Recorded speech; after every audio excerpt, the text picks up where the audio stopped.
So here's our shirt. I chose this one. I was looking for a solid white shirt, but then I saw this one. It was called a speck design. And I really liked it because it kind of gave it like a dirty look. And it's kind of cool looking. And I used to see these shirts a lot while growing up, but now they're very rare. So I feel like I'm dealing with something vintagey, which is kind of unfortunate considering what we're going to be doing to it.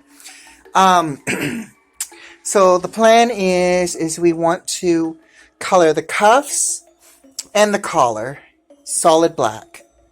So I'm going to show you how I did it. I did it one time with a Beetlejuice inspired outfit, which I can't remember if I posted that in the video here on YouTube, but I do know it's all on Instagram. So if you want to see that, it is on Instagram, if not here on YouTube. So, without further ado, let's get started.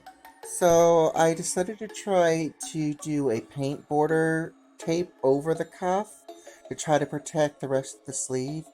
And then I'm just drizzling the black paint over to try to salvage as much as I can. And then paint it over.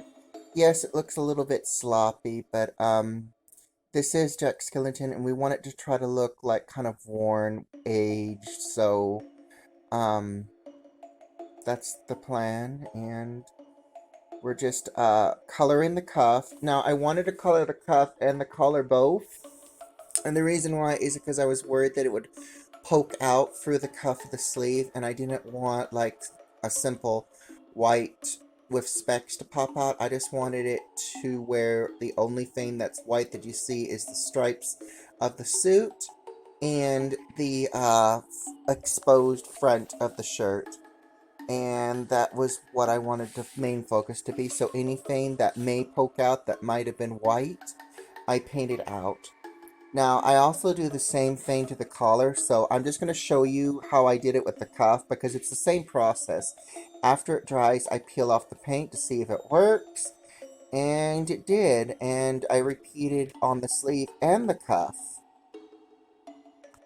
I also want to mention that this method does give you a clean look, but there will be some errors. So what I like to do is I'll go over the errors with a small brush, and if I can, if there's a little bit of a blotch that went past the line, I try to go over it with a fabric paint that matches the fabric that I did not want to color, and hope for the best. And the best part about that is the only way people are going to notice is if they're like up super close, and I highly doubt anyone's going to like zoom in onto your grab your hand and zoom in, you know what I mean.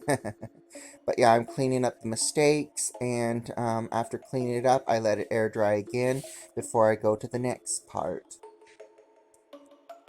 Now, I did do the same thing to the collar as I mentioned, but then I decided I'm just going to cut the collar off, which is what you see here. This piece of fabric was the upper part of the collar, which I cut off, but I did paint the lower half black, and then I trashed it. And then here is the final result, all of it together.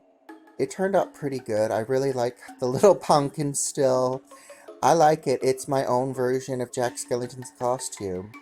And I bet you're wanting to know what it looks like on me, so give me just a few minutes and I will put it on and entertain you with the reveal.